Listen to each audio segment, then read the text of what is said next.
Hey, don't wake me up if I'm dreaming, but this is J. Anthony Frankie, and you're listening to On the Fly with Stevie and Gordon. Cheers.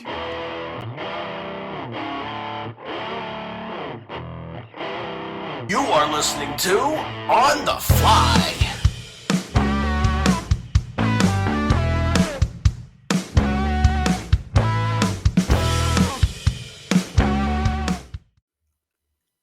What's up, guys? Yeah, we were supposed to go on at 8. I had a little technical difficulty, so we're a little bit late.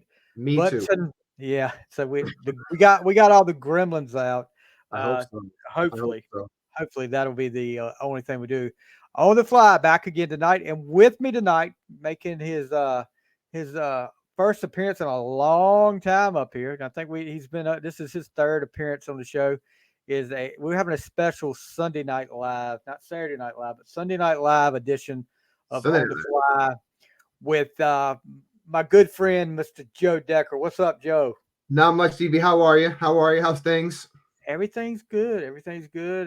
Cool. Had a long work day today, but I got tomorrow off, so perfect night to. I know everybody's got.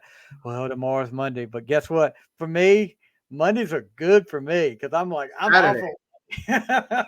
Saturday. That's nice. Yeah. But you guys are off like Saturday and Sundays. And I'm sitting there going, I gotta go to work. I gotta go Yeah. to work. Not every Sunday, but But tonight, everybody, no secret here that my favorite band of all time is Kiss.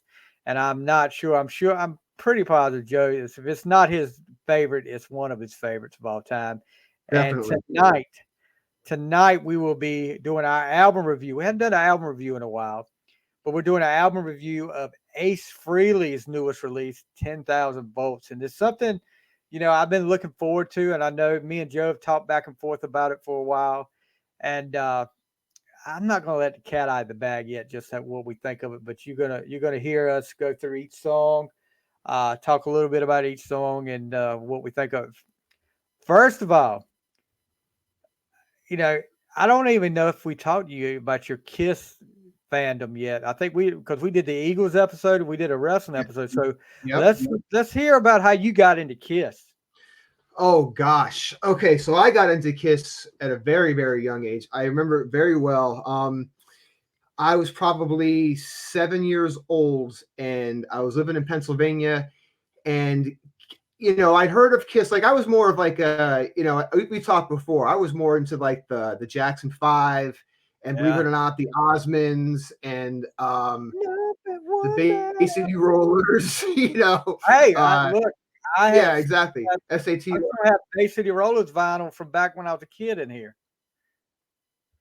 I gotta find some vinyl from Bay City Rollers. That's gonna be my next looking on Discogs. But I remember watching TV one night, and I guess Kiss was coming to the area where I lived, and there was a commercial on TV that was showing the band, and all the crazy stuff that went on with it. And I can picture vividly Gene Simmons standing there, blood pouring out of his mouth, just insanity, being like, "What is this band?" And then begging my mom to go to a record store and pick up an album for me. And the first album she got for me was Hotter Than Hell. That was the first album I ever got, Wow. And then from there, it just went on. And then, how it was as kids, Kiss were like superheroes with guitars. I mean, they all had a character identity. The marketing was absolutely genius. And I'm sure like every other kid at that time, we have my friends over and we doing Kiss concerts in the living room, jumping off the couches, playing guitars, fighting over who's going to be Ace Frehley, who's going to be Peter Criss, all that good stuff. So yeah, I've been a fan of Kiss for almost as long as I've been alive. So just definitely, in my top 3 favorite bands, along with the Eagles and probably like Iron Maiden, bands like that. But Kiss will always have a special place in my heart just because of the young age I discovered them and just how I just grew up with them. So, they're just going to be always a part of my life. Yeah, definitely same here. I got into them at 5 years old. My cousin decided to show me the cover Destroyer, and I was Mhm. just like in awe of that. I mean, and just like you said, they were superheroes. I mean, they looked like you'd never really seen. I mean, Alice Cooper to some point, but they took it to the next level. I know you've heard that said a million times. They took it to the next level with the makeup, with the special effects. And Mhm. then, I mean, when they, as a kid, it it fit right up my alley. The sight of them got me first. The Yeah. sight of them on that cover, I was like, "Holy crap!" And it was kind of scary too, looking at Gene and stuff like that. But then when he played Detroit Rock City, and I was like, "Okay." The look got me, but the music kept me coming back. Absolutely. Because every look, and my parents were just as supportive of it. Uh, just like you said, your mom got you hotter than hell. I mean, every year I have pictures at Christmas and Easter. Look, Easter one year I got the Elder on vinyl. I Oh my mean, God. yeah, Easter Bunny left me a lot of people say Easter Bunny took a crap on your Easter with that, but You can't really agree with that album. That's the worst. Yeah, but yeah, arguably, it's I yeah. don't mind the Elder. I don't mind the Elder. It's still got some good songs. I It's tell you so what, you take a couple of songs off the Elder, mainly Just a Boy and Mhm. Odyssey. You take Mhm. those two off, Mhm. you got a good rock album. I Those agree. two. Over the years, it's grown on me. Definitely, it's definitely but when it first came out as a kid, hearing that, you're like, what the fuck is this? It's just it's just brutal. As a kid, when I saw I'll tell you the first reaction I got from it was the cover not having a picture of the band on it. The cover's got the hand Horrendous. on, Yeah, yeah. and that was the first time in a long time you hadn't seen really a picture of the band. And then when it said, you know, I was probably 8 or 9. When it said music from the Elder, I was like, we'd already been seeing the Phantom of the Park. I was like, this is going to be a freaking movie, Right. and which never come to mind. Which I still think somebody out there some rich Kiss fan should fund a Elder movie, but just to see what that would be like. That would be like Phantom of the Park Part 2. But yeah, I've stuck with them, and I had my cousins and my brother. They were all Kiss fans when we were kids, but I think I'm about the only one that stuck with it like a diehard. My brother, would still listen to them, and he went to some of the reunion tour concerts. But I'm really the only one, and around here, it's not a lot. It's not a big Kiss fan haven around here. So getting to talk to people like me and Joe struck up a friendship talking about Kiss. Of course, me and Warden, several others I've had on the show, I have struck up a friendship over Kiss, and you get to talk about the best band in the world with some great guys, and just like tonight, who would ever thought you'd be talking about Ace Frehley doing another solo album? In Um, 2024, in 2024, yes, this guy's still putting out music. It's just incredible. and no, I'm not going to give it away yet, No. but he still and listen to the interviews. I guess Origins 3 is next, where he Hmm. does some cover songs, and maybe he'll pick some good cover songs and do a little bit. I wasn't some of the stuff on the first two Origin albums were kind of painful, but I want to ask you this. Okay, Steve Brown, who Hmm. was famous for being in the band Trickster, he really took a big role in getting Ace to do this album. I mean, a lot of the songwriting, the mixing, producing. I think this guy has been so good for Ace because he keeps it in the interviews. He's with him. He's kind of like okay, this is what reminding Ace, because I think Ace has forgot a lot of stuff that's gone on, but he seems to be a good influence on Ace. And judging from what we say about this album, he could be a really good sidekick for Ace and to help him with new music like this. What do you think? I think you're exactly right, and I should mention that my background is space in tribute to Space Ace for tonight. It's kind of blurry, but it's kind of cool in there. But no, I think Steve has been kind of like a handler for Ace almost. Yeah. We all saw some pretty wretched videos over the last couple of years of some pretty piss poor performances from live stuff, and then just some embarrassing interviews. And I think for Steve, which is kind of unusual because he's much younger, to kind of like take him under his wing, sort of, and help him to put out this kick-ass album, and how cool is it for Steve, Steve's probably about my age, been about a lifelong Kiss fan, and gets to go work with one of his heroes. Like, I can't even fathom how amazing that would have been to get to go play with someone that you idolized as a kid growing up. I mean, he must have been just like, just bursting at the seams. And it's kind of cool because where I live, these guys are like right in my backyard, as far as, I'm not going to tell you the town they live in because I don't want everybody flying to Ace's house, but I know where he's at. Like, he's probably 5 miles from my house, And from what they're talking, I guess Steve lives up here now, and Anton Fig lives up here someplace now, and they recorded the whole thing. And, I don't know if you saw some of that stuff Joey was posting, or maybe Steve was posting, the behind the scenes of the recording. Yeah. Joey's on a drum kit with a washing machine right next to him. He's in a laundry room. In a laundry room, and it's amazing the technology and what you can pull off now with a computer and a soundboard. But I think Steve's done a great job. I mean, they're doing the rounds. Whoever is marketing this is marketing it brilliantly. I mean, Ace is doing the rounds.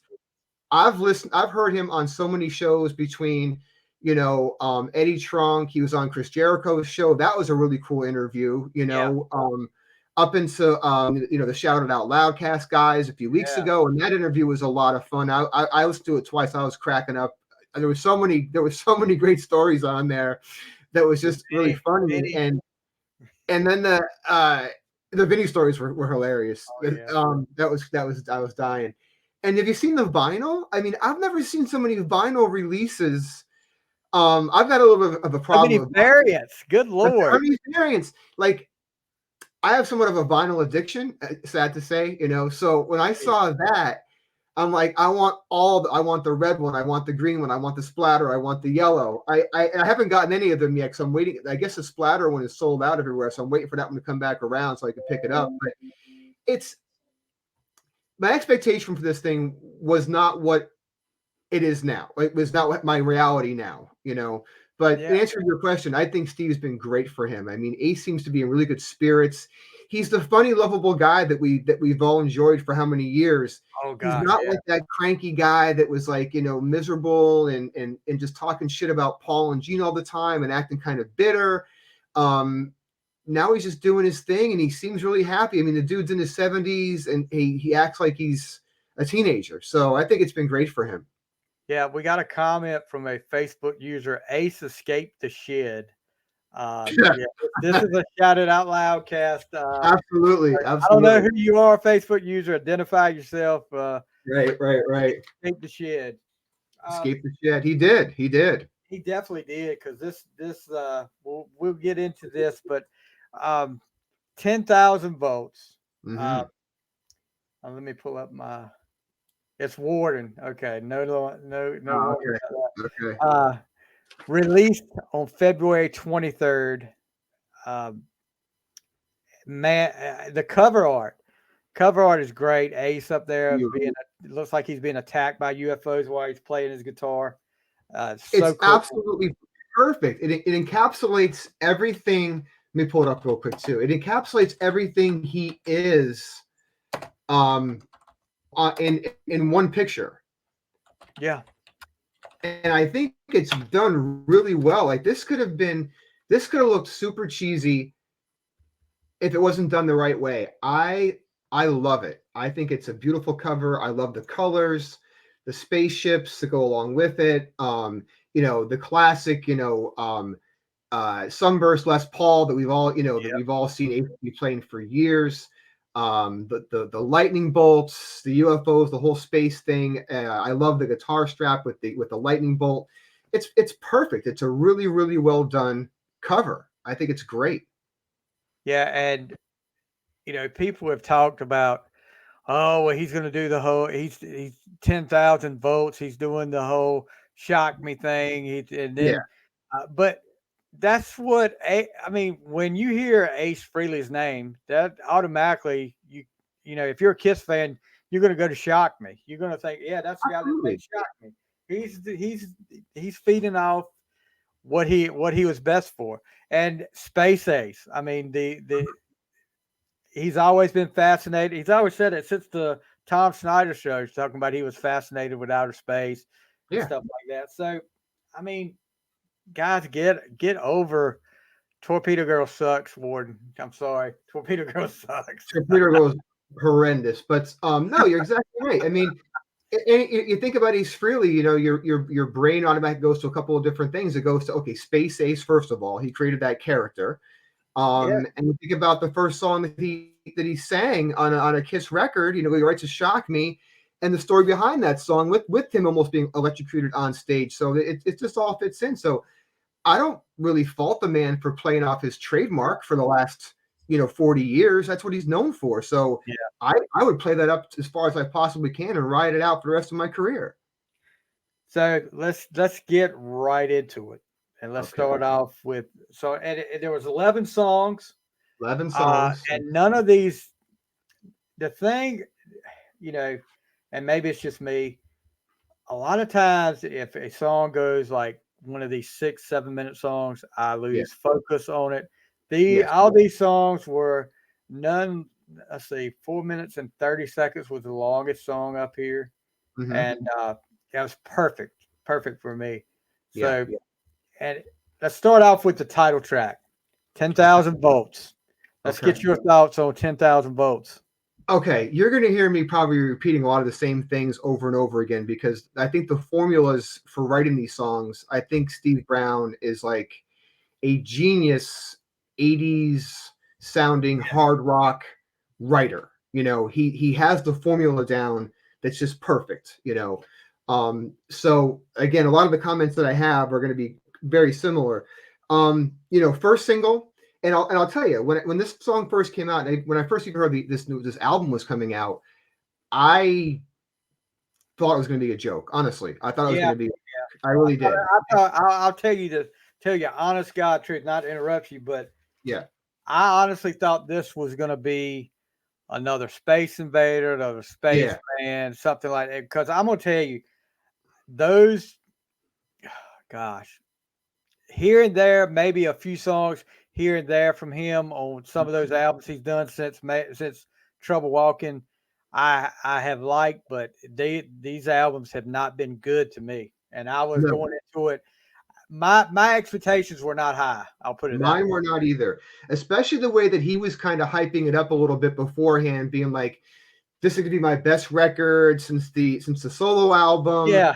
I'm gonna put Paul and Gene to shame. I mean, and sometimes, think about all the negative publicity that was being about Ace before this came out. It was almost calculated because there was so much hype around that, and everyone was talking about the album before it even came out. So then when it dropped, it went insane.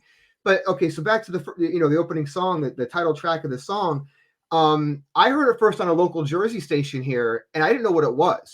When the guitar comes in, I thought, wow, this is a really catchy opening guitar riff, and then the vocal is, you cannot not recognize that vocal. And I'm listening like, wait a minute, is that Ace Frehley? And it was. But for this song, I think it's fantastic. I think it's a perfect opening track. I think it's got the perfect formula for being a great song between, a heavy guitar intro. It's got some cool lyrics to it. The pre-chorus is catchy as hell. You find yourself just singing this song over and over and over again in your head. Great chorus. I love the how he talks about all the lightning bolt things with the whole voltage thing, just the whole shock me. It's just that's the whole story. Kick-ass guitar solo. I mean, really smoking guitar solo. I did enjoy the video. It's a performance video. I thought it was pretty cool. I think it's an amazing opening song. I love the lead guitar outro to the song. I think it's a killer opening track, and this kind of sets the tone for me for the rest of the album. Yeah, I don't think you could have you could have started the album off any better. Yeah, Like I said, it sounds like an old school Ace. It sounds like yeah. Ace when maybe from the solo records like the Frehley's Common and Trouble Walking, sounds Mhm. like that. Mhm. And he's doing, like we said, the whole space thing. Feels like I was in space, and the power. I'm known for power embrace. Don't know what that means, but I like the intro. Like I said, when you hear that intro, that catches your ear right away. Yeah. And the tempo was great. The music on this whole album, you're going to hear me talk about. There's not one song up here where I'm like, gosh, this music sounds terrible. I mean, and Ace's vocals at times, yeah, I mean, this has been since he started with Kiss. His vocals are not the greatest in the world, but his vocals fit the song, and that's what you're going to find out a lot on this album. On the bridge, when he doesn't say her, he says huh, huh. Oh, That New York accent, right? yeah, Yeah. like I said, killer guitar solo for right from the start. I mean, it is freaking awesome. Killer. And then you talk about the whole 10,000 volts, and it's a throwback, to Shock Me, of course. And Ace is, like I said, when I heard this the first time, I was like, okay, maybe this is gonna be something to it. This is gonna have something to it. If it starts off good. So yeah, 10,000 volts, great way to start off the album. We got another comment here. One of my old football rivals, Ashley Taylor. We used to knock heads back in the day. Came into the store today. Yeah, good to see you today. I've been listening to Black Sabbath all day, working on me chicken coop. That's So, not a yeah. bad thing. Not a bad thing. No, Dio Sabbath or Ozzy Sabbath? I have to know. Yeah, Ashley, are you a Ozzy Sabbath guy or a Dio Sabbath guy? Because I'm a Dio Sabbath guy all day long. I'm a Ozzy guy. Are you really? Oh gosh, I can't take it. I can't take it. Yeah, people talk about the tone of Ozzy's voice. It sounds like he's whining and stuff like that. Man, I'm gonna tell you, I love Ozzy's voice. I mean, I do too on his solo stuff. I love it a lot. Now, I will tell you this, and I can't remember if I can go back and look at my records. I just listened to one of the last Sabbath albums he did. Never Say Die. Oh, that's a good one. Yeah, I like that. That was different. You go different. from Paranoid. Yeah. Listen to Paranoid. You try to listen to Paranoid and then listen to Never Say Die. And I was like, what in the world is this? I was shocked. It's almost catchy. The song, Never Say Die song. Yeah, it's catchy. Yeah, it is. But for Ozzy. Now that we're breaking. Now that we've segued into Black Sabbath and Ozzy Osbourne. Appreciate it, Ashley. Number 2, the second one. Let's see what you got to say about Walking on the Moon. Okay, so you mentioned something a minute ago as far as Ace goes. Okay, what I learned quickly with this album is you gotta kind of get past the vocals a little bit. Okay, you gotta just let the vocals be what they are. And if you can't get past that, you're not going to listen to this album. You got to just get past it. And you mentioned as well the production. The production is off the hook. Oh yeah, amazing. I mean, absolutely amazing. The crunch of these guitars in this album and everything is just balanced and mixed so perfectly. Like I'm blown away by it. I mean, I can't say enough good things about it. Now, Walking on the Moon, yeah, I think it's got another amazing opening guitar riff to start the song. Very, very cool. Again, catchy chorus. I like some of the Ace ad libs on the vocals. Like he's like, Walking on the Moon. Yeah, that's kind of cool. It kind of reminded me. I'm sure Ace didn't cop this, but maybe Steve did. I hear a little bit of Rat in this song. I hear a little bit of Way Cool Jr. in this song. I can see that. A little bit. I'm listening. I'm thinking, wait a minute, where am I hearing that twangy guitar from? And I'm like, oh, that's kind of Way Cool Jr.-esque a little bit, which may be sacrilegious to a lot of the Rat fans out there, but it kind of sounds like it. But again, when you got Steve Brown, an 80s, rock guy, hairband guy, that he probably draws from a lot of that stuff, I think it's another great bridge. I love, again, the songwriting formula is just perfect. Another kick-ass guitar solo, another nice outro lead over the chorus. Very cool song. I think it's a great second song. I mean, it segued from the first song right into this one, I think, very, very well. Yeah, I'm like you. The intro, the heavy intro when it comes in, and that I mean, that's one of the things I'll say about this album. The intros, you want something that, especially with a rock album, you want an intro that catches your ear. Yeah. And you're like, holy crap, okay, I got to hear the rest of this. And just about every song up here is that. One of the lyrics in here, it kind of makes me wonder, you fill my every void. You're not just another toy. Yeah, and I'm loving the guitar work and the production of this one too. It's a little bit slower groove than the first. And another lyric that came up to me that I get your opinion on what this is. It's the sand and you're the mate. God, man, I don't know. I mean, so many, again, you're not going to get. I was just when I heard it the first time, I said, did I hear that wrong? But then I went back on my Apple Music. I looked at the lyrics and it said, "It's the sand and you're the mate." And I'm like, what is this about? But the whole walking on the moon thing, another space reference. You're the sand. No, it's the sand and you're the mate. You're the sand. It's the sand and you're the mate. I have no idea. I don't know what that is all about. But if anybody has any, Steve or Ace, if you're out there listening, if you want to chime in and let us know what that meant, I'd love to hear it. I look at a lot of lyrics. I listen to a lot of lyrics trying to figure out stuff. You'll find that out about me. But I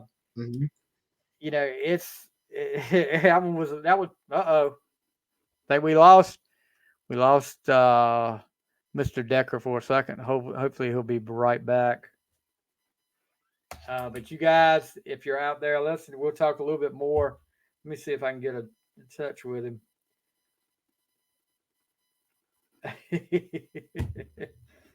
But anyway, Walking on the Moon, it was a good second song. And you're going to, I don't want to go any further without Joe, but anybody out there have any thoughts on the first two songs since we talked about so far? Here he comes. Sorry about that. No, you're good. I have no idea what happened. The gremlins are back. It's them damn gremlins. Gremlins are back. They're back. My whole screen went black for a second. But I heard you. But we were talking about the sand and the mate. I have no idea, Steve. I couldn't. I don't know what that is, but that first two songs, I'm a big fan. This is good. This is really, I'm really excited after those. I'm like, gosh, this is the best I've heard Ace in a long time. So let's get to number 3. Yeah, Cosmic Heart. Yeah, Cosmic Heart. Okay. One of the coolest effects, one of the first effects I ever got on guitar when I was playing guitar was I got this pedal that did like octaves, made like octave sounds, and it was the coolest thing ever. So this intro, it might be a synth, I'm not sure what it is, but it has that cool octave kind of like sound to it. It's a cool like synth kind of opening. Again, another kick-ass heavy guitar riff. Cool guitar lines behind the verses, which I really, really like. I read the lyrics to this song a bunch of times too. I don't know what it's about. I have no idea. Doesn't kind of make sense. His voice is a little bit plodding through this one, but I like it. And this was the first song. Well, I shouldn't say the first song, but the first song I thought about. Like, I don't know what his set list is going to look like on his next tour. I really hope he digs into this album and plays a lot of it. And this song, I could totally picture this as like a chant type chorus with the crowd. Crowd, yeah. I could totally see that a crowd like chanting that along with him, in a live setting. other notes about the song, I thought the drums were fantastic in this song. All the instruments throughout the whole thing are really, really spot on. I really like the spacey sound around the bridge before the solo. I thought that was really cool. Another just, spot on, excellent lead. And same thing, guitar solo, chorus ending the song, solo over top of it. I don't really care. People talk about like, oh, well, it's pieced together, the solos. Listen, that's how you record. Like I've recorded before. I mean, I remember one time recording, and the producer at the time I was using, he made me play a lead over this song for like a half an hour. Like it was making me insane and making me just asking me to play different things, over the course of a half an hour. And he was just looking for pieces to grab. And when he finally, did the edit for it and sent it to me, I didn't even recognize what I played. I had to actually learn it because he took pieces of everything and just chopped them together. So again, I don't care if that's how it was recorded. He still played it. I still think it's solid all the way around. Yeah. Another solid. We're three songs in, and again, it's just a solid song. Yeah, I agree that this one maybe not as good as the first two, but still a song I would go back and listen to again. Yeah. Mm-hmm. This is the first one that Shout Out Loudcast Hall of Famer, our buddy Joey Casada, plays on so far on this album. Oh, he's on this one? This is his drum? He plays on this one. I actually messaged Joey today to make sure which songs he played on. I said, I want to make a mention of it when we go tonight. I don't know if this is Warden making this comment or not. I've only heard the title track, thought it was pretty good. So, you need to definitely check out. Check out the whole thing. Check out the whole thing. I promise you will not be disappointed.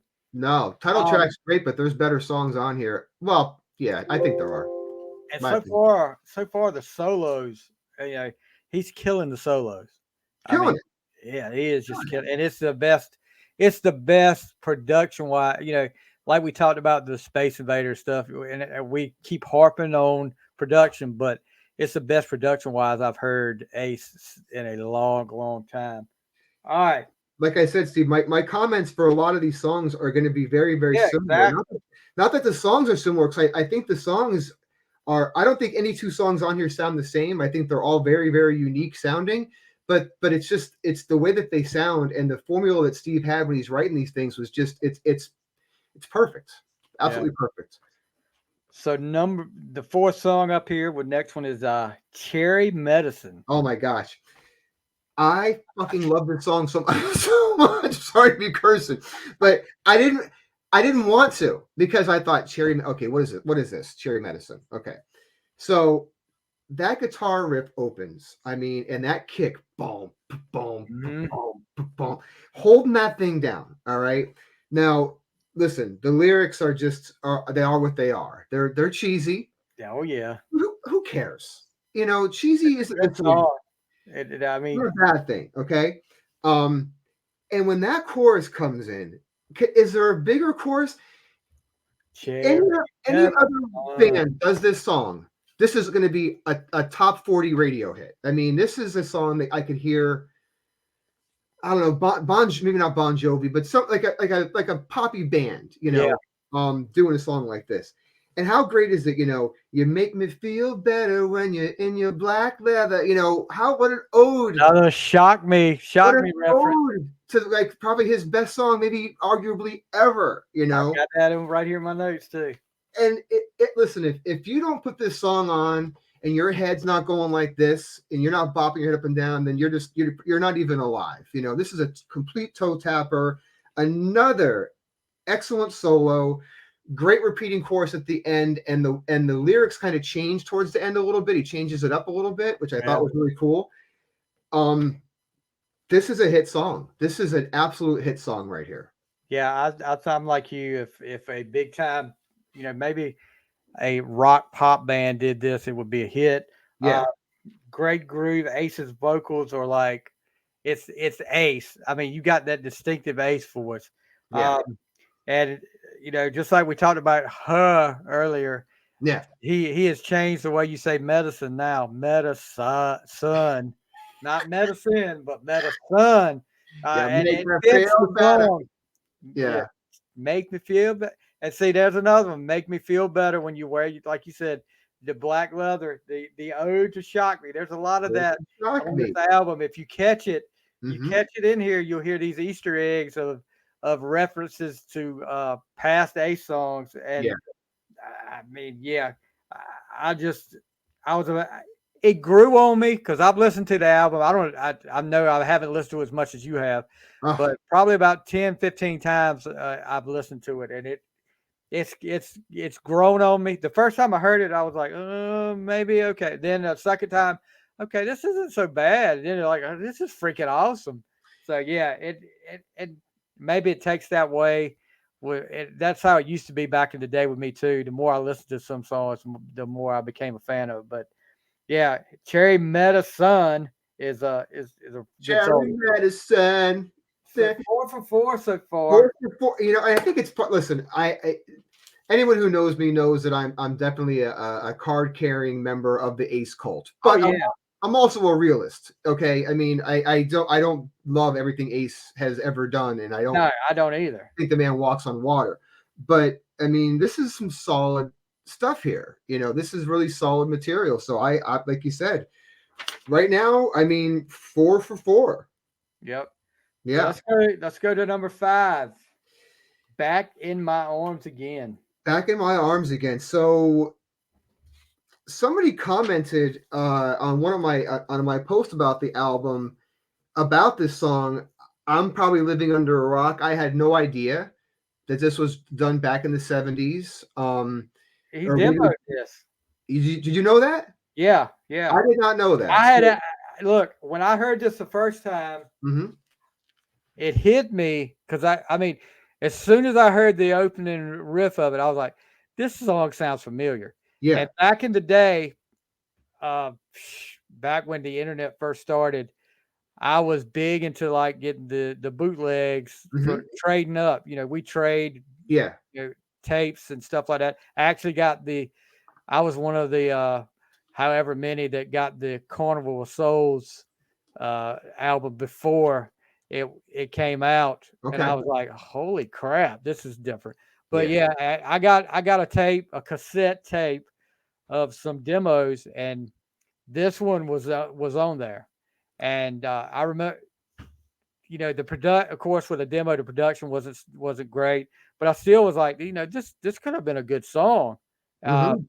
but then when I heard it, and I was like, "Holy crap, they've done it!" And I mean, I heard him talking about it on I don't know if it was on Tom and Zeus from Shout Out Loudcast or Jericho's Mhm. talking about that he had done it back in the day. Um, but yeah, I didn't want to interrupt you, but I'd actually heard this before. I didn't realize it was an older song. And then the person who commented actually shared a YouTube link of the old song. So I listened to the old one. And it didn't ring a bell at all, which is so odd to me. But anyway, like I listen, I'm a sucker for a good ballad. I Me love them, too, man. especially a good 80s ballad. I mean, and this is right there with it. This is an absolute perfect 80s style ballad. I think the lyrics are beautiful. Again, we got to get past Ace's voice. Everybody just get past it. Just deal with it. It is what it is.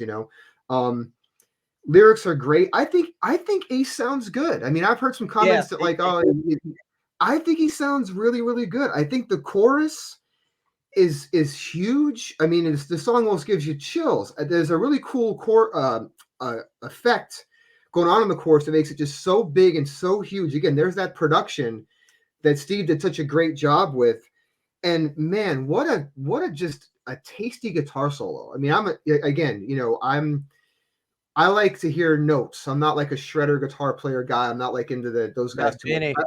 I like it. Yeah, I like a nice, like Ace always says, he likes to write solos that people can actually hum them to, almost like they're almost Right. a song within a song. And this one's right up there with it. I think it's perfect for the song. And similar to Cherry Medicine, I mean, you give this song to Bon Jovi or any, band like that writes, love ballads, and this is going to be a killer hit. This is going to be a hit all day long. I think, and I think it's a great song. I really like it a lot. This is definitely you get that 80s feel from it. Yeah. And like you said, back could have been a big hit. That's what I put. Could have been a big hit in the 80s with the right band. Mm-hmm. Love it. Love I it. love this from the Love it. start.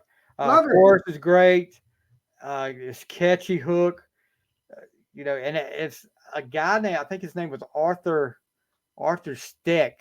Mm-hmm. And I'm probably butchering that name, but he was the co-writer of that song. I don't know. I haven't been able to find much on him.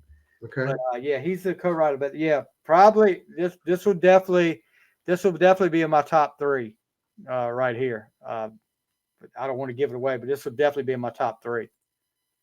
And yeah, I mean, like I said, I remember hearing that back in the day, and I was wondering why this didn't get released on an Ace album, on a solo album.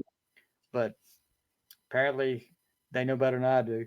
All right, so number 6, Fighting for Life.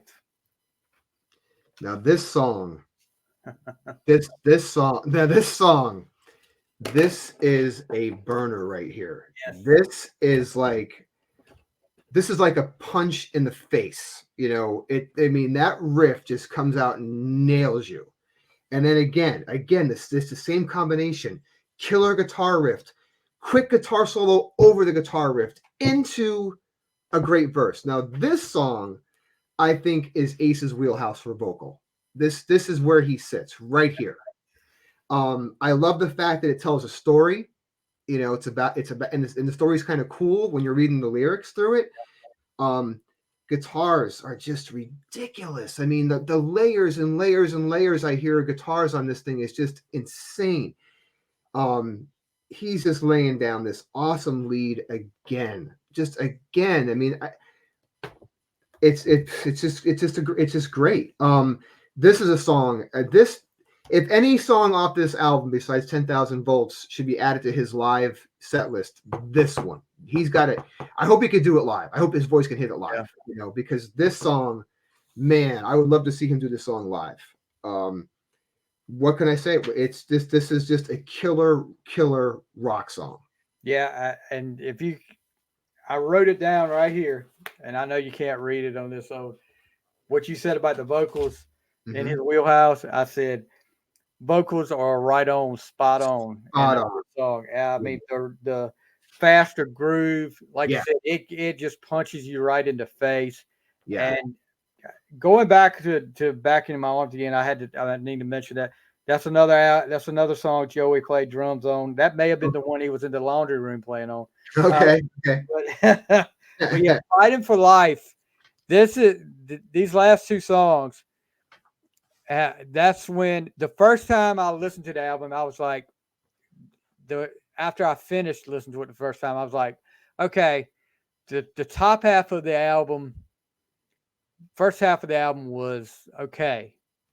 But starting with Back in My Arms Again, this album really started to get, that's when I really, really started to get into it. 10,000 Volts led off great.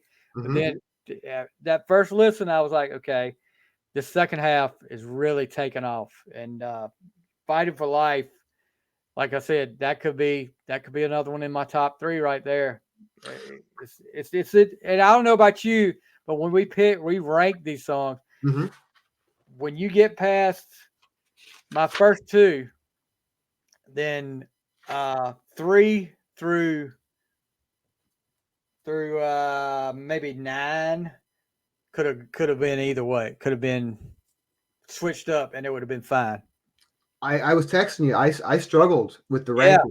The ranking was agonizing because I kept. I mean, we'll get to that later on, but I kept going back and forth, and I'm still not really. I'm looking at it right now. I'm still not.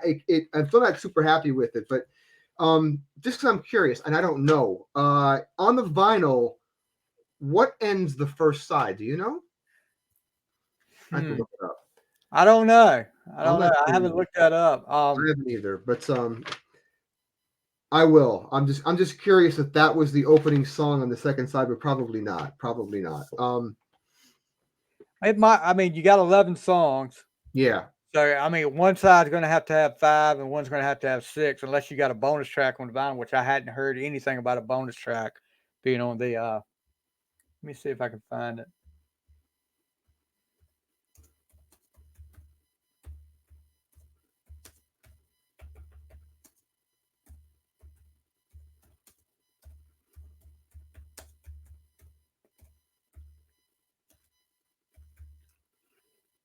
Mm,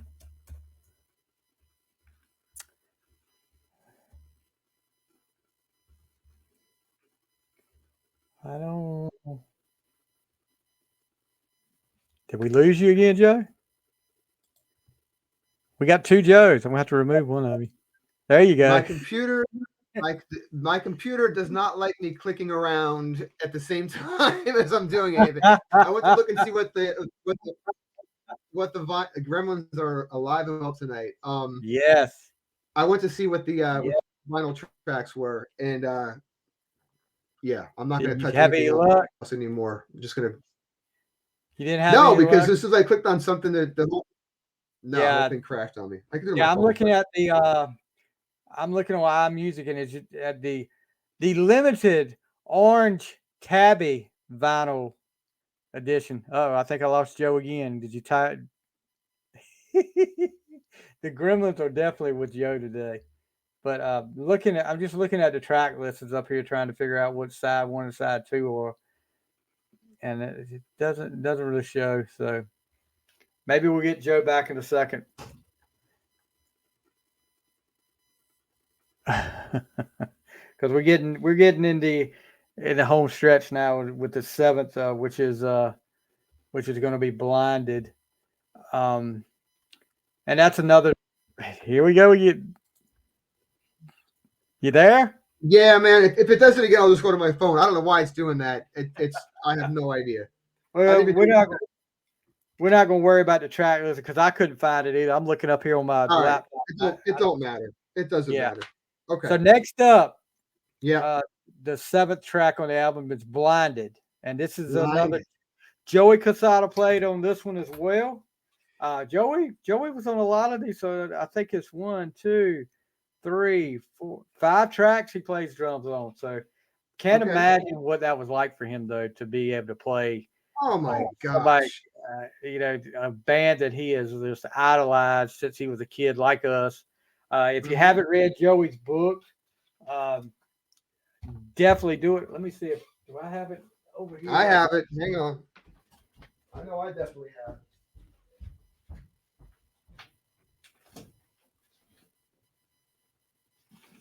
It's so big, I can't fit it in my. Oh yeah. I got it. So yeah. So Joey, just so you know, we are card carrying members of the Casada cult. So absolutely. I and feel like he lived my life. I loved wrestling and Kiss also. exactly. And look, guys, this is a 481 page book, but it was probably one of the quickest books I've ever read, because once you start, and like I said, just like Joe said, he was a big time wrestling fan as a kid. He was a big time Kiss fan, and you lived that life. That was what you would. A lot of these stories up there I could relate to. But yeah, if you want to give this a, I'm sure it's on Amazon. I'm sure still. Start with a Dream by Joey Casada, and it's got a foreword by Peter Criss in there, which I know that was a big thrill for Joey as well. But let's get to number 7. Okay. Blinded. All right. This is the first time I have a problem. Okay. I don't know whose idea it was for the acapella opening, but it's not good. Again, I'm being real here. I'm Ace Colt all day, but nah, that's not good. But after that, okay, another solid riff. If this is Joey, I'm digging the cowbell. I hear a lot of I'm hearing cowbell on this, which is always I always I always Gotta have more cowbell. I always appreciate cowbell. Always appreciate that. But after you get past that, it's a really catchy song. I mean, you know, and I'm thinking, wait a minute. I thought of two things. I thought of Weird Science, the movie. I thought about Weird Science. I thought about that. But then I also thought about that other crazy ass song. You know, the one Blinded Me with Science. Blinded Me with Science. Yes. Science. That song, I think I was in like 7th grade and that song came out. And what was that guy's name? Matthew Dolby or Thomas something? Dolby. Thomas Dolby. Yes, and the Thomas video Dolby. was so weird. It was on all the time. Science. How the hell? Science. How the hell is that song? I think it went to #1 for like weeks. Yeah. Like a long time. And the video was even more bizarre than anything else. So, but you know, you can't help but think about that. But okay. All that being said, this song's got a very 80s sound to it. It doesn't sound 80s dated. You know, it sounds like it's modern enough. Another super solid solo from Ace. And I was listening to this thing when I was taking my notes with headphones for the first time, and at the gym also. There is, I don't know if it's intentional, but there is, to use a Sonny Pooney term, there are earworms all over this song. Like I'm hearing shit everywhere going. I'm like, wow, this production is crazy. And once you get past the acapella, it's another solid song. I mean, it's my least favorite so far as we've gone through the album, but I still don't hate it. I still really like it, actually. Yeah, I mean, I've got it. Look, I wasn't crazy about, you know, like you said, the intro. Hi. And then the first time hearing him say, blinded by science, I was like, okay. And I know it's about technology and how we're I guess he's talking about depending too much on like computers and stuff like this. Yeah. We're blinded by science. You talk about earworms, and I don't know if you caught this or not. And if I may be wrong, but you go back and listen to the chorus where the part where he says, "All said is done. It's like a loaded gun." I'm hearing "You Could Be Mine" from Guns N' Roses. Ooh. That chorus. Ooh. When I first heard that chorus start, I was like, wait a minute, that reminds me of something. And I couldn't put my fingers on it. And I was running it through my head. I had to play it back. I started playing it back over and over again. And then I started hearing the lyrics in my head. I was like, hold on. I've got it. Then I said, would your bitch stop rapping in your cocaine tongue? Oh, you know what, Steve? You're absolutely right. Now that I'm hearing that in my head, yeah absolutely. I mean, I heard "You Could Be Mine" on there, and I mean, yeah, not one of my favorite songs, but still a good song. Still a good song. Of it, but this was the problem, first problem I guess we have up here. This was the first problem. I do like the line, "Zeros and ones got us by the balls." He's talking about technology again. Like, all right, we know our binary code. Okay, very good. Yeah. And that's typical. I mean, and this, just like we talked about the throwback, the ode to shock me a lot up here, the ode to space. Ace is a big time computer guy. He did the reunion tour when they did the whole morphing on the screen of the solo albums into each other. Ace did that. And you know, he was big into computer graphics. So Ace is a big computer guy. So this technology thing is a big thing for Ace. Yeah. All right. Number 8, Constantly Cute. Constantly Cute. I saw the video. I don't know where I saw it when Laura said to him, "You're constantly cute," and apparently that stemmed the Okay, let's write a song about that. Okay, I didn't want to like the song just based on the title alone. I mean, but that intro. I got a Tesla vibe for about 3 seconds of I can see that. what's the song? Maybe Hang Tough. I forget what it was, but like again, 80s sounding. Not surprised. Lyrics so bad, so bad. But I don't even care. I really don't even care. This is the thing. Like I said before, you got to kind of get past some things to really enjoy this album and have fun with it. And that's another thing of it. This is the stuff that Ace writes. It's cheesy. It's comical, but it works. Once again, this formula for this song. I mean, crazy catchy pre-chorus. Catchy as I hum this song constantly. I'm in my car. It is catchy. Really cute. Like, are you serious? Like this? I'm a grown ass man singing, this song. And another. Okay, the bridge. I can't stand the bridge. That's my second problem. The bridge is just not good. I'm glad you said that. I don't like the bridge at all. But what a great guitar solo. Super melodic, like again, typical Ace fashion. You can hum along to it. It's memorable in your head. He's not playing 1,000 notes a second trying to show off. He's just nice, laying it down. I think it's a great song. I really like it. Once you get past the lyrics, yes, the music part, I do like the lyrics. So bad, just like one part. The bees always surround you. You're a flower that transcends time. You're sweet just like honey. You're so delicious. My taste buds smile. So bad. So bad. How many songs do you know that use the line attractive and coy? Coy. When I heard coy, I thought about Seinfeld. Newman, he's being coy. He's being coy. The first thing I thought of when I heard that. I don't know if I've ever used that word my entire life, but I do when I sing the song. And you're right about the bridge. The bridge, when I heard the bridge, it's like, oh, geez, you should have just done away with that. But yeah, it is what it is. Can't win them all, but no. Number 9, Life of a Stranger. Life of a Stranger. Okay, I have a lot of notes on this one. Okay, another ballady kind of song. I really like it's got a really nice opening guitar solo. I liked the keyboards a lot on the verses. There's not really a chorus on this song, but I like it, and I think Ace's voice sounds great on this. I almost see, and you might. Now we're talking about Ozzy. It's almost Ozzy-like. Maybe it's just my ears. I don't know, but I hear almost like an Ozzy type voice coming out of him.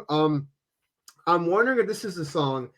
In listening to Shout It Out Loudcast, I remember they were talking about a song that modulates, and Steve was pushing him and to sing it, in the next key, and then the next key higher, and he was pushing him to do it. This song modulates twice. It jumps up and then jumps up again. So I'm wondering, this must be that song they were talking. They didn't reference the name on the show, but this has got to be it.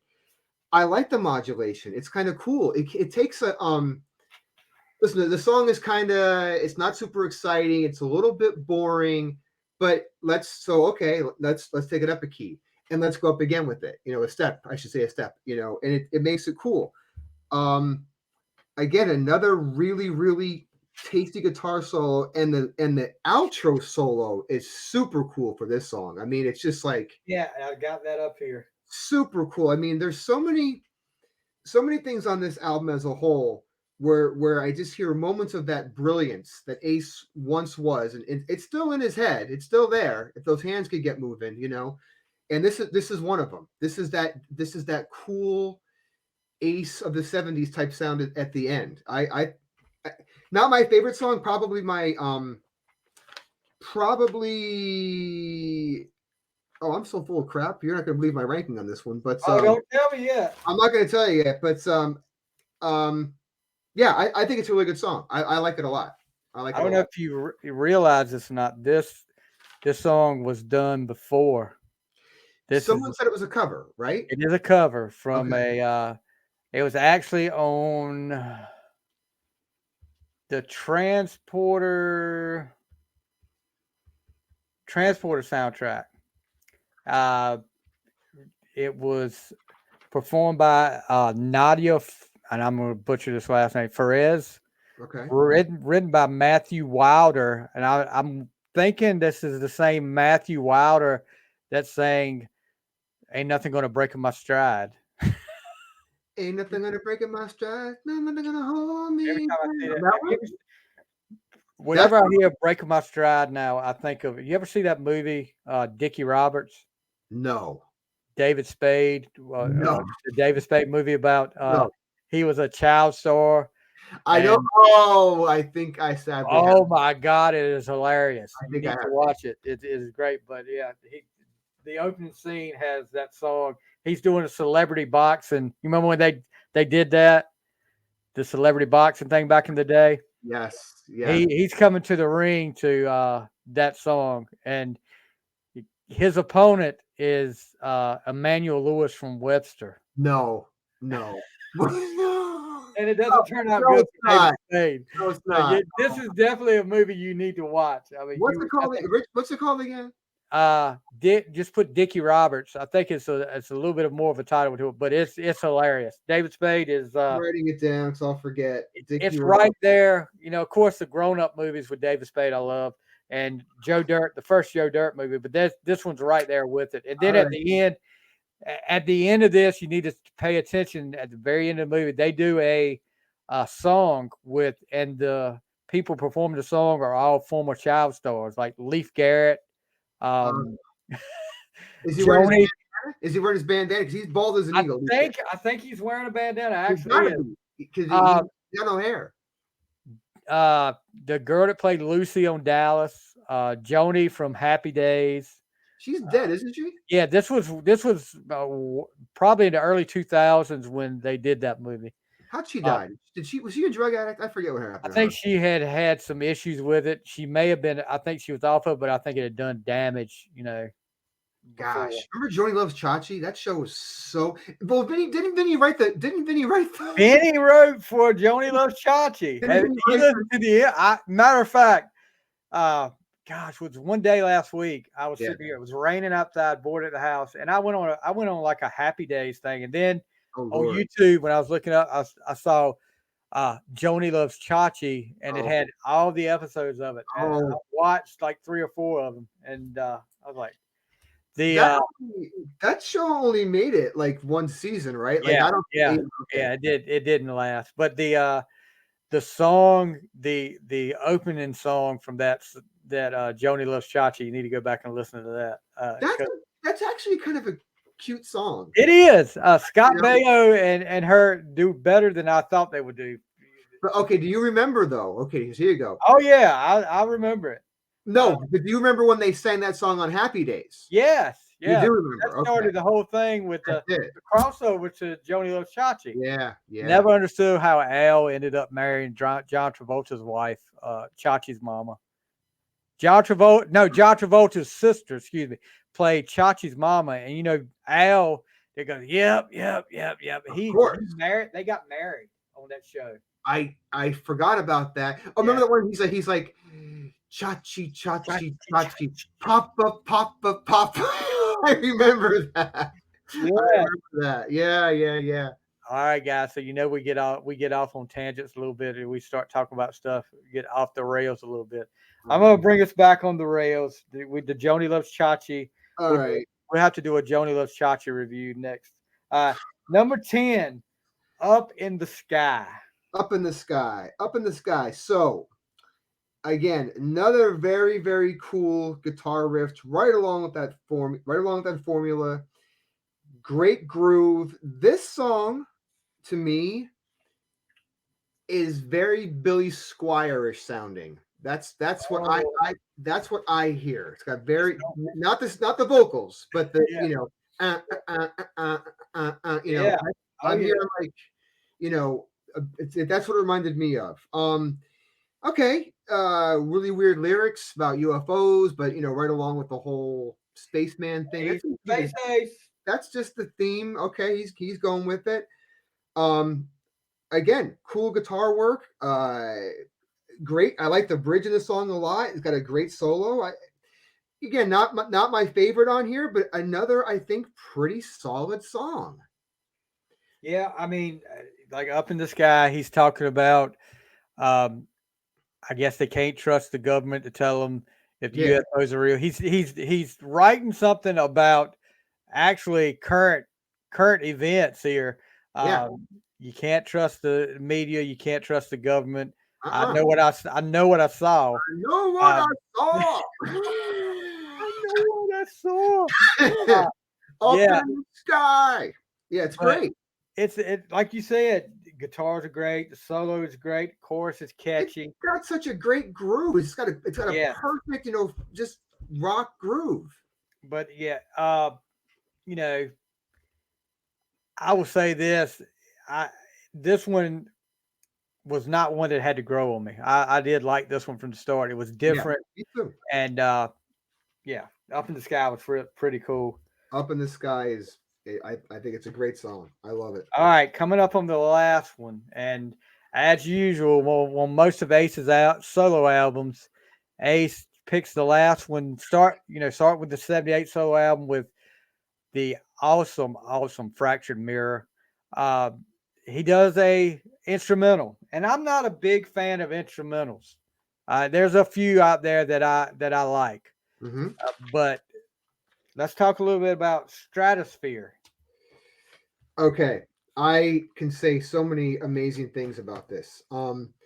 I am a fan of instrumentals, good instrumentals, not long, drawn out 15-minute opuses. Like, that's why I'm not a big Dream Theater guy, because I mean, I can appreciate what they are. I mean, they're all just world class, beyond ridiculous musicians, but doesn't mean I have to like when they, I'm not a jam band. That's why I was never like a Grateful Dead or Allman Brothers fan, but something like this, give me a quick 3-minute, instrumental.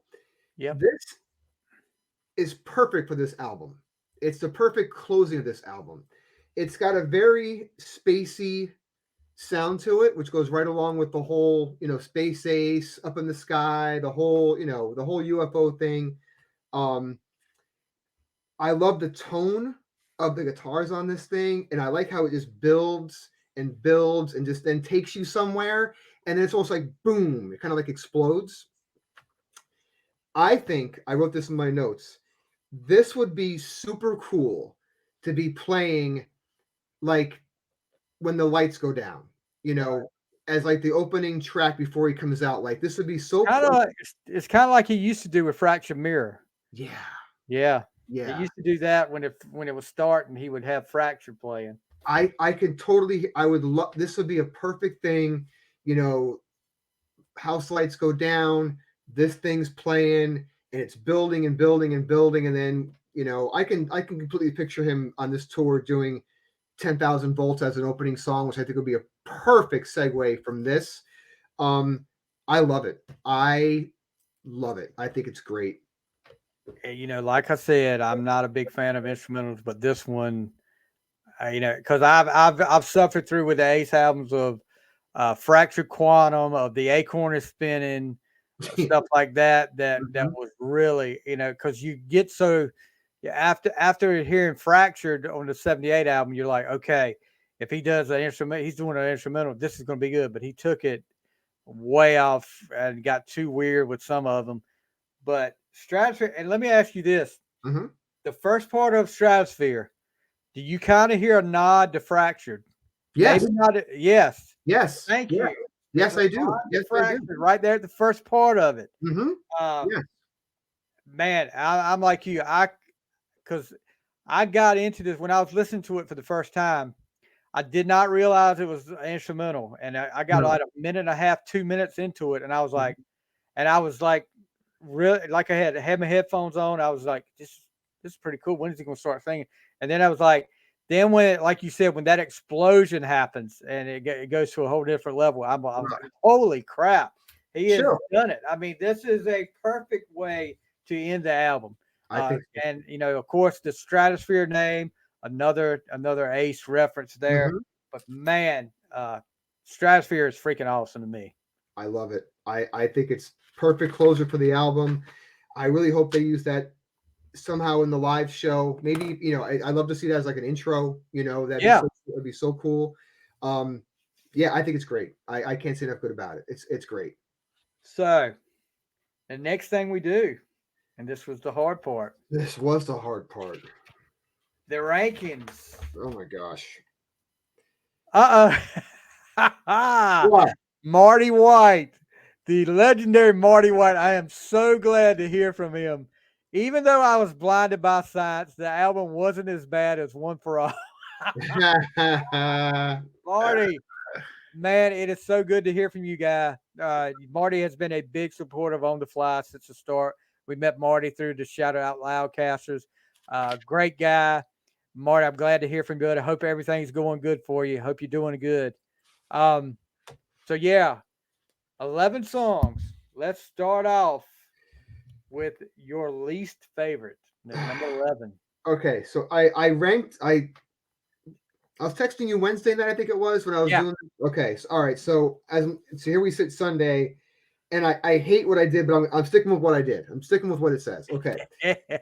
So only because it's an instrumental, I got Stratosphere at number 11. But I love it. But I really love it. Oh, I know. Look, and this is the thing about it. All of these songs. It's like I told you. My first two were locks. Yeah. 3 through 9 were interchangeable, and really 3 through 11 could have been interchangeable for me, and would have been fine. But the first two were locks. The rest of them were just great songs that could go either way. So I'll go ahead and make that clear now. But I put "Walking on the Moon" at number 11. Okay. Yeah. I can see that. I'm with you. My first two were a lock, and the rest I struggled with, and they can kind of be interchangeable depending on my mood for the day. Exactly. I was going to say something and I just lost it. But anyway, okay. All right. So your number 11 is, okay, Walking on the Moon. Okay. Makes perfect sense. Okay. Walking on the Moon is actually my number 10. Okay. So we're not far off. No. Number 10 for me was Cosmic Heart. Cosmic Heart. Okay. Great. Okay. Number 9 for me was She Blinded Me.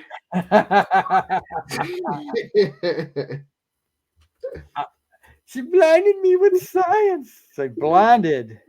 Number 9. Mm-hmm. Marty would love that. So number 10 for you is Walking on the Moon. Yeah. Number 9 for me Mm-hmm. is talking about the birds and the bees, I guess. Call it Constantly Cute. That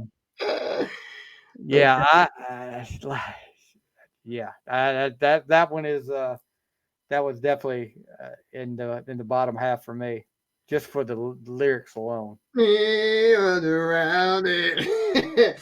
Okay, we're not far off because that was Constantly Cute was my number 8. Okay, and 8. And we're not far off it either because my number 8 was Blinded. Okay. Yeah. When I tell you I agonized, this was the hardest thing I had to do since our Eagles show. Yes, that was agonizing. This was almost as agonizing. We're on 7. Yep, number 7. Okay. 7, and this probably won't be a very popular opinion, but it is what it is. 7 for me was 10,000 volts. Okay. But I love it, but it's number 7 for me. Yeah. Like you said, it could have been, depending on my mood. One of these songs, not. I don't know if Constantly Cute will ever get to the top of the list. Yeah. When he plays it live, and I still don't know if that'll get to the top of my list. Number 7 for me was Stratosphere. Okay. Fair. Okay. Number 6 for me is She's Got a Cosmic Heart. Okay. I love that. I can't wait to go see Ace on this tour and have him do that album. And I'm going to be doing the old 80s. I can't wait. You better play that song live. Yeah. Number 6 for me was Life of a Stranger. Life of a Stranger. And I'm going to have to go back. I was looking up a while ago. I was looking up to see if they had a link to the cover song, the song they covered, and they do have it up here, I think. Nadia, Life of a Stranger. And it says the super hit song from the movie Transporter. So I don't remember it being a hit song. Is that Denzel? Is Transporter with Denzel? No, that's Jason Statham. Oh, right. Yeah, he did a bunch of. I mean, there was at least 3, I think. Yeah. You're okay. I got it. Okay. What are we on? 5. 5. We're up in the sky. That's my number 5. My number 5 is Cherry Medicine. Oh, okay, cool. That's my number 4. Okay, so and my number 4 is Up in the Sky. Okay, we're And very guys, close. we did not, believe me, we No. did not share our rankings with each other. No, we did not. We were good. Joe, I almost was Joe going to was do talking about it. He said, you want to see my rankings? I said, no, I want it to be a surprise. Yep. Yeah, we didn't know these. Number We did 3. Number 3 for me is Life of a Stranger. I dig that tune. I really like that song. You know what? I think our number twos are the same. I wonder if they're in the same order though. Wait, they got it. Okay, so what's your number 3 is 10,000 volts for me. Okay, so we got the same 1 and 2. I'm just curious if we have them in the same order. I think we're gonna. My number 2, Back in My Arms Again. Oh no. No, okay. Nope, my number 2 is Fighting for Life. Okay, all right. And, I'm a sucker for a ballad, so yeah, those. I mean, I love both of those songs, but I just I went more with the rocker. My number 1, Fighting for Life. But I'm a sucker for a ballad too. I mean, yeah. And I just looking back, guys, to give you the overall view of. All right, Marty, let me put you up here. Marty's got another. Glad to see you. I've been super jammed so much, but cool that I saw this. Glad you stopped by here and commented, Marty. Appreciate you chiming in. Anytime Marty White chimes in, you've made it when Marty White gives you a comment. And believe me, I hope your girlfriend's not watching because I know she can get kind of rough with you. You said she does the Lou Ferrigno thing. So that's the dude that says that all the time. Marty is hilarious, dude. Marty is hilarious. That's great. Marty comes up with some great stuff, but I hope Miss Lou Ferrigno doesn't beat you up for being on here and listening to us tonight. So that's really funny. That's really funny. Overall, I mean, what a pleasant surprise this was. You got to say, and like I said before we started, Steve Brown. I mean, my hat's off to Steve Brown because he put this album. There's no Genghis Khans in here. There's none of this. There's no Torpedo Girl. No, I wasn't going to say that. I'm glad you said that. But it's just a well put together album. And like I said, even the ones that the lyrics are kind of questionable on, the music makes you forget about that for. You can get over that with the music, with the guitars and stuff, the production. It's great. I was pleasantly surprised. In my opinion, the best solo Ace album since Trouble Walking, by far. Yeah, I mentioned it a few times during the show. I think Steve hit. I mean, I know that Ace was pivotal as well, but I mean, the perfect formula. How can you go wrong when you've got a heavy opening guitar riff? Oh shit! Did I go away again? No, you're there. I thought my screen went black. Oh damn! How can you go wrong when you got a heavy opening guitar riff? A really cool, concise verse, a catchy chorus, a great bridge into a great guitar solo, a chorus at the end with a solo leading out to end the song. And like you mentioned when we first started, none of these songs are like long. They're all quick hits. 3 minutes, 3.5 minutes. You're in, you're out. To keep you. Yeah. And I noticed too on this, it's different than a lot of the albums I'm listening to because doing the album challenge, I've been listening to a lot. Yeah. The fade out of these songs, it's not a quick fade. It is all like a slow fade out. Because I was like, listen to a lot of these songs. And when I say this, that means it was good. I was like, it's already over. I could, it's already over. And I was thinking to myself when I said that, okay, that's good. If I'm saying it's already over, that means I want to hear more. But like I said, perfect, quick hitting. Yeah. And another thing, we got to take your hat off to Joey Casada, the Shout Out Loud Hall of Famer. get to play with one of your idols, man. That's freaking awesome. Congratulations, Joey, on that. But Imagine. yeah, such a good album, guys. If you are debating on whether to listen to this, I know Chris Odom was out there talking about he'd only heard the title track. You need to listen to the rest of it. If you like the title track, you will definitely like this. As far as what we thought of it compared to what other people thought of it, I haven't listened to the Shout Out Loudcast episode. We said we weren't going to listen to it just because we didn't want any influence on it. And guys, believe me when we say this, for anybody out there starts talking, oh, they copied Shout It Out Loudcast. They saw what they were doing. We planned this about a week ago. We've been talking about this since last week, and everyone's hitting it now too, Steve. I'm looking. Oh yeah, it's a lot of podcasts doing it. I mean, now I'm looking forward to hearing what their thoughts were of it. I'm very there was a I think the other one did it. I think Podcast Rock City did it review as well. I want to hear all last Sunday. Yeah, I want to hear all the reviews now because now I'm very curious because I love this. This was such a pleasant surprise, an unexpected surprise. I can't say enough good. And I didn't mention this to you, but actually, I think Steve and PJ are playing at a club not too far from me in Teaneck. You need in to go. May. I'm definitely gonna go. I'm definitely gonna go. You know, PJ seems like a really, really nice guy. I mean, Steve does, but PJ, I've heard interviews with him. I'm actually got my fingers crossed. Maybe getting. I've got a request in to get him on here, but I don't know if that's gonna happen or not. But yeah. After hearing this album, I really want to go see them. And believe it or not, I bought tickets to go see Ace more than once. Yeah, more than once. I've talked to you about it a couple of times. Playing right in my backyard here in Newton, New Jersey, and then he was playing maybe a half an hour away over to a place in Stroudsburg, PA, called the Sherman Theater. Both great venues for a show, and I didn't go because I had seen the YouTube videos and it was so awful. I just didn't want to have that. But you know what? It is what it is.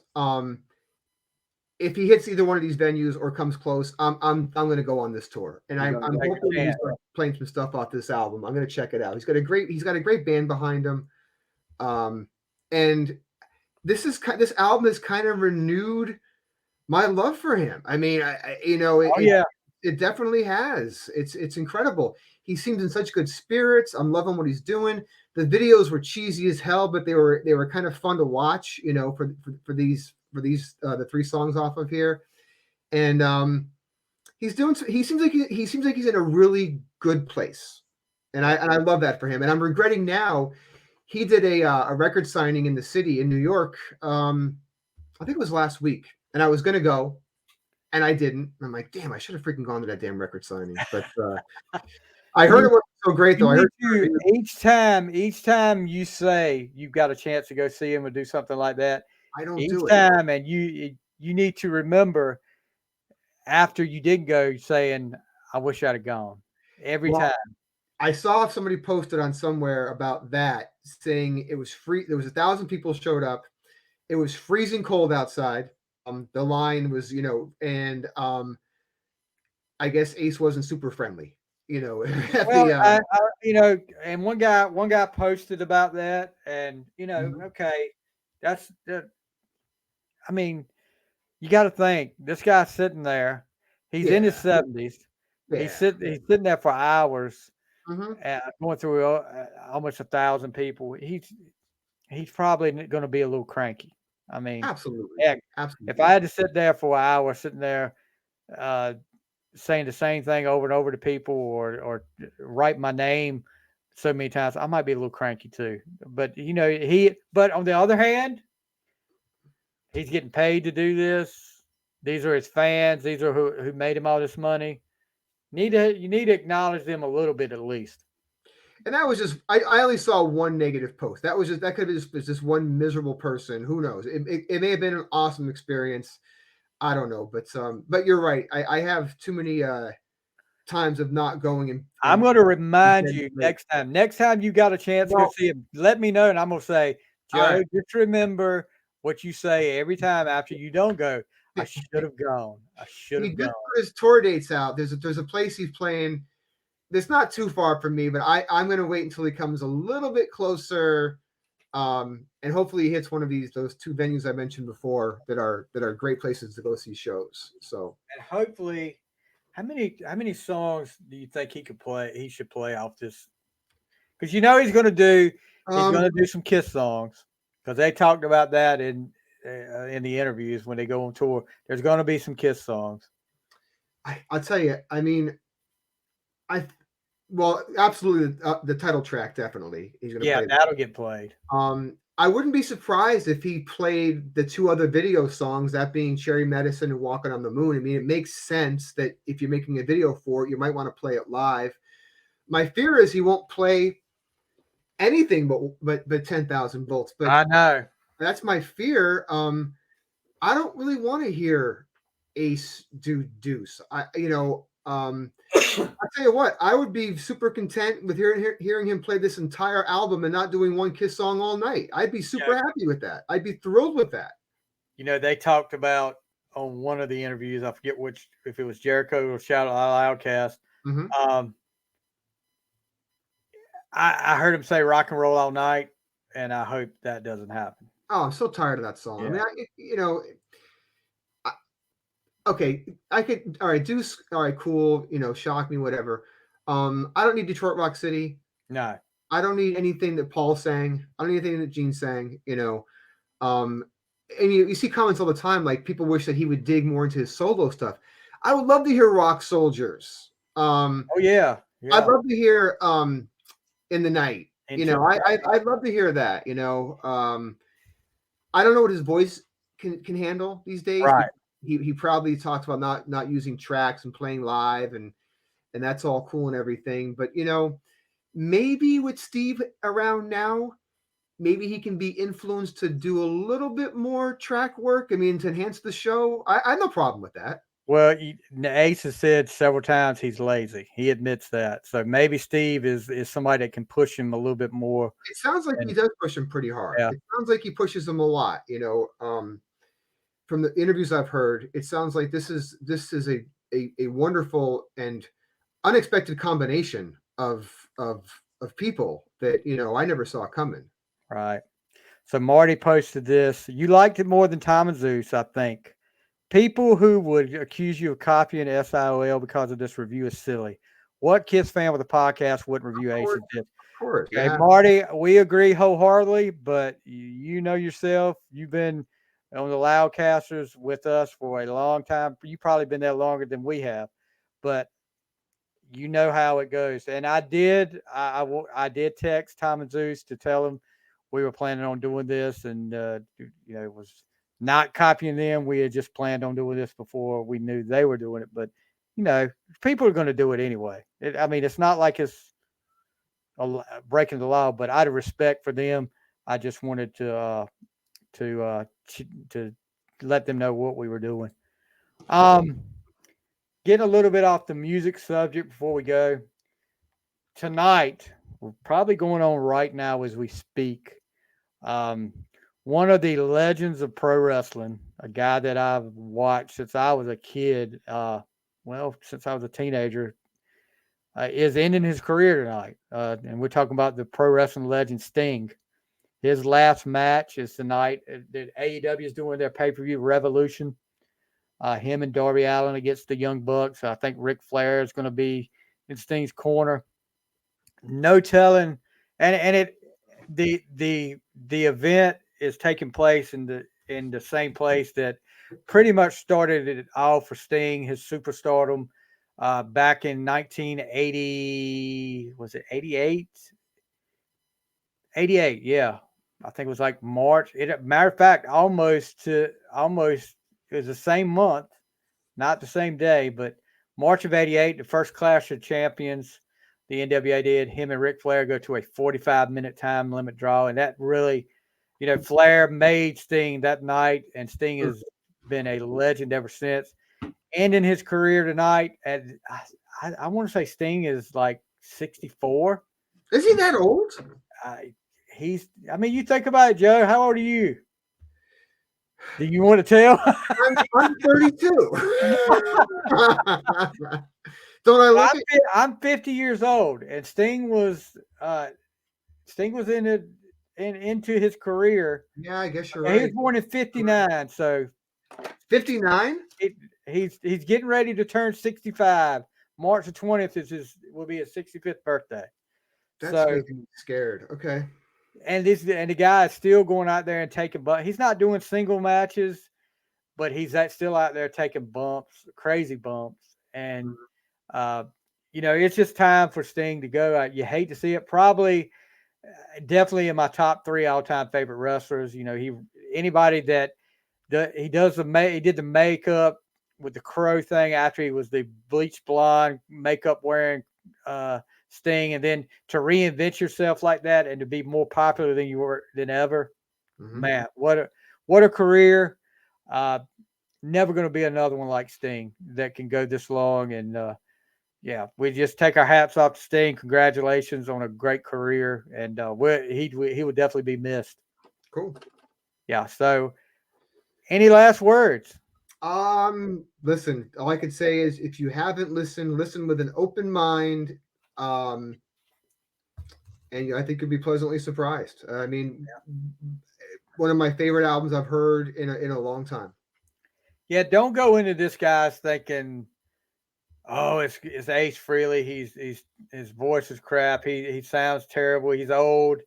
Don't go in there thinking that go in there with an open mind, like Joe said, and you don't have to be an Ace Cult member to like this album. It's not against the law. So you can be an Ace hater still after this. But I'm like you. Give it a chance, guys. If you don't like it, you don't like it. But I promise you, if you're a fan of good rock and roll music, you should like this album. Absolutely. Joe, thank you so much for coming on, dude. My pleasure, Steve. Thanks for having me.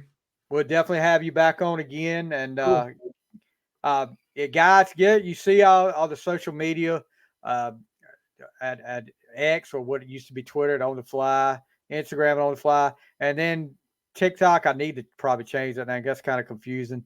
But TikTok we're putting a lot of clips up there. If you want to follow us there to get little clips of the show. And then we've also done our TikTok is like a really taking care of the Final Score and On the Fly and Triple Threat podcast. We do a lot of old wrestling clips. We do some old sports clips. And we do like movie clips too that you'll probably enjoy. Getting a good response on TikTok. So we do the TikTok thing. Anyway, guys, that's going to do it for this week. Like I said, Joe, thank you, buddy, for coming on. Enjoyed it as always. And guys, just remember, you'll always be constantly cute in our eyes. Oh, God. What a way to end. Marty White, thank you, bud. Ashley Taylor, Borden, and Chris Odom, thank you, guys. You guys have a great week, and we'll see you next time on The Fly.